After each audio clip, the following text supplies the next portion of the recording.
الله صمد لم يلد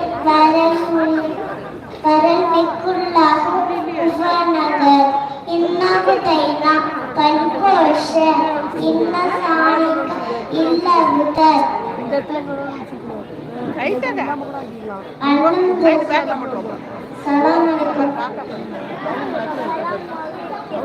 அடுத்தபடியாக சால்மமியின் மகன் ஆசிர்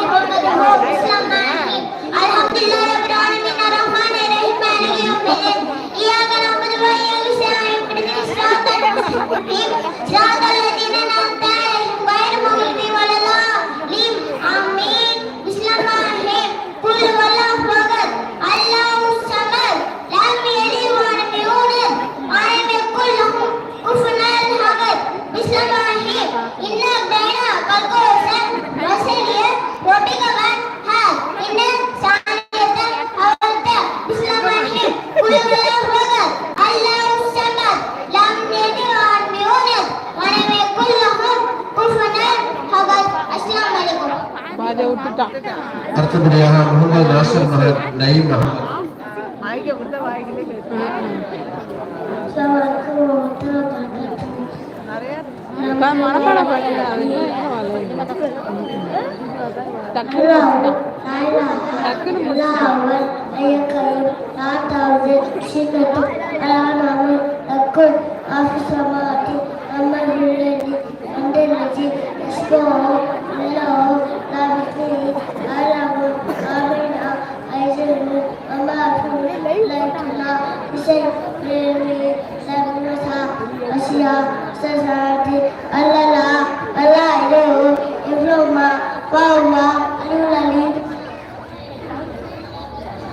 அடுத்தபடியாக அசாருதீன் மகன் அஃப்வான்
மகன் முக்ரஃப் கியாமத் நாள் என்று எதற்கு சொல்லப்படுகிறது? மனிதர்கள் அனைவரும் ஒட்டுமொத்த மறத்திடுவார்கள். உயிரினங்கள் அழிந்துவிடும். சூரியன் சந்திரன் உதிர்ந்து மலைகள் பஞ்சு போல் பறந்துவிடும். உலகமே இல்லாமல் ஆகிவிடும். இது எந்த நாளில் நடக்குமோ அந்த நாளுக்கு கியாமத் நாள் என்று சொல்லப்படும். உலக அழிவு எப்படி ஏற்படும்? வானவர் இஸ்ராப் செல்வார்கள். அளவன் கட்டளை ஏற்றி சுரை ஊதுவார்கள். அதன் பயங்கர சத்தத்தினால் உலகம் முழுவதும் நொறுங்கி தூள் தூளாக அழிந்துவிடும். கியாமத் நாள் எப்போது வரும்? நமது நபி அவர்கள் கியாமத்துக்கு முன்னால் நிகழும் ஒரு சில அடையாளங்களை ஏதோ ஒரு முறம் மாதத்தில் பிறை 10 அன்று வெள்ளிக்கிழமை கியாமத் உண்டாகும் என கூறியுள்ளார்கள்.